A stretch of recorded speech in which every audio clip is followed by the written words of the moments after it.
hedun program an mang hi ni rengot bidang an hlol lo nge zo fa te ku ro pui ber chak chak ku promote na tur ani ve mel sia an cher chhezor dun ve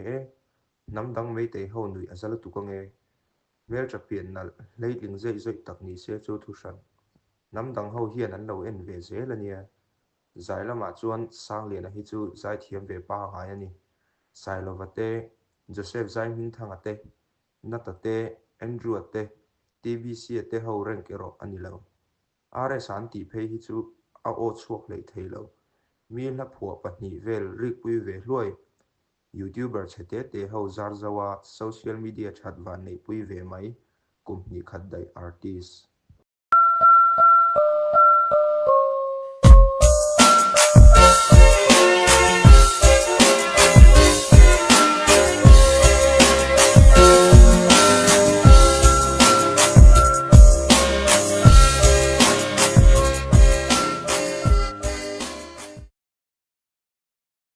Bước tay run lên ai lại không gió lát lại cô có vã trì Hoa giặc quỷ cá ra nạ lên in sắc mel tông lô vi Chính mình khăn cha mình trì nê Thì lại rồi cần đi cha mình mày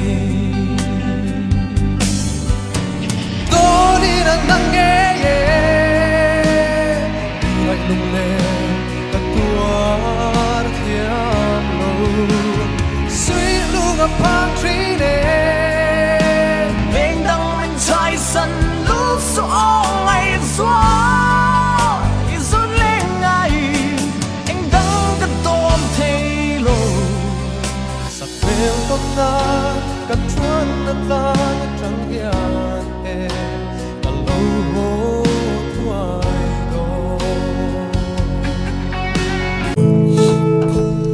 tại tên bút chân sẽ là cần tắc xa môi thì cần mê lần đàn rong rong po cần xịt lệ phèn rong tê hia rual rong akum thì mà sẽ hay xia la chung ril lam en thin tu kha inun na angai lut lai ber thin lung a thlir zok thi de oh oh oh oh yeah yeah nei ro sum le pai zong a Rual po kan pol phalo thei ma se hey don ikhraw ho sa hey shiala sungril lamen chin tu kha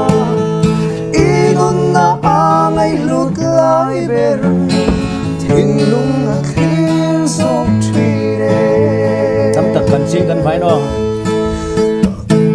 tâm tật cần xin đêm thế cần sinh lệ trì lung ôi na kim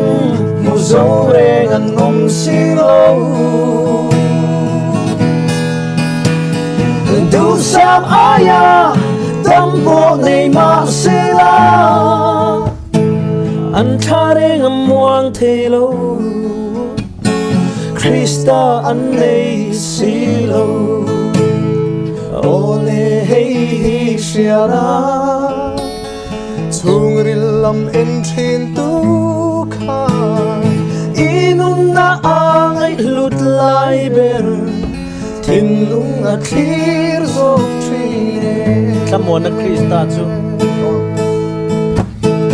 someone na Krista chu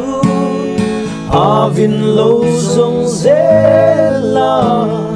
inun na angai nat lai ber ithin lung khan lan ang che sai no itin lung khalat ro le abo mo ye phadam song song thein ka sia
anh vang khúc gió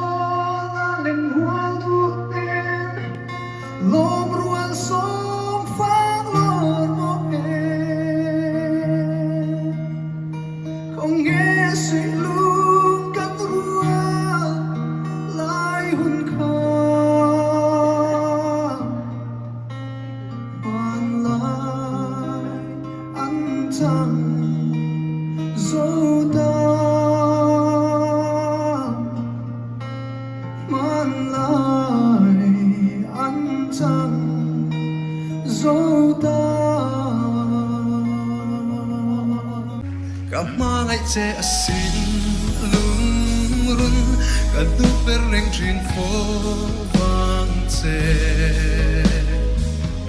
nang ang ching zong